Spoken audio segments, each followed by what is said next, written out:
மும்மொழி கொள்கை, தமிழை காப்பாற்ற போறோம் அப்படின்னு சொல்லிட்டு இந்த திராவிட கூட்டம் கையில புடிச்சிட்டு சுத்திட்டு இருக்காங்க.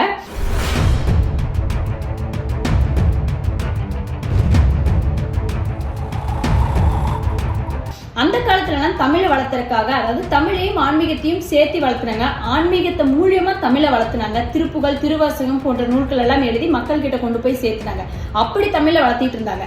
ஆனா நீங்க இப்போ ஹிந்துத்துவத்தை அழிக்கணும், தமிழை மட்டும் நாங்க காப்பாற்ற போறோம்னு பொய்யான ஒரு விஷயத்த நாடகம் ஆடிட்டு இருக்கீங்க. ஏன்னா தமிழையும் ஆன்மீகத்தையும் எந்த காலத்திலையும் பிரிக்க முடியாது. தமிழை வளர்த்தணும்னா ஆன்மீகம் வேணும் அப்படிங்கறத நம்ம திராவிட அரசாங்கத்துக்கு புரிய வைக்கணும்.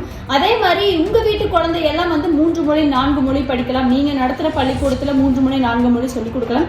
அந்த ஸ்கூல்ல எல்லாம் ஆங்கிலம் தான் பேசணும், தமிழ் பேசக்கூடாது அப்படிங்கிற மாதிரியான சட்டங்கள் எல்லாம் நீங்க கொண்டு வரலாம். ஏழை வீட்டுல இருக்கிற குழந்தை 2 மொழி தான் படிக்கணும், அவனோட அறிவை குறுக்கி வச்சுக்கணும், அவன் எப்பவுமே நம்மளுக்குள்ள அடிமையா இருக்கணும், நம்ம வீட்டு குழந்தையெல்லாம் வெளியில போகலாம் அப்படிங்கிற மாதிரியான சித்தாந்தத்துல நீங்க இருக்கீங்க. அதனால மொழி அப்படிங்கிறது எங்களோட உரிமை. சமக்கல்வி, அதாவது உங்க வீட்டு குழந்தை என்ன படிக்குதோ அதே தான் எங்க வீட்டு குழந்தையும் படிக்கணும், ஏழை வீட்டு குழந்தையும் படிக்கணும். அந்த மாதிரி சமக்கல்வி எங்களோட உரிமை அப்படிங்கிற குரல் எல்லா இடத்துலயும் வளர்த்துட்டு இருக்கு. 1965 மொழியை வச்சு நீங்க நாடகம் ஆடி ஓட்டு வங்கியை சேகரிச்ச மாதிரி 2026 உங்களால ஜெயிக்க முடியாது. ஏன்னா மக்கள் எல்லாம் விழிப்புணர்வோடு இருக்கிறாங்க.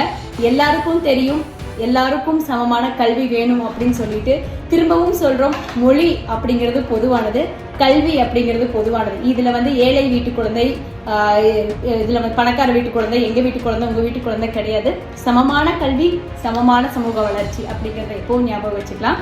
அதே மாதிரி மக்களே இது எப்பவும் உறக்க சொல்லுங்க, சமக்கல்வி எங்களோட உரிமை அப்படிங்கிறது.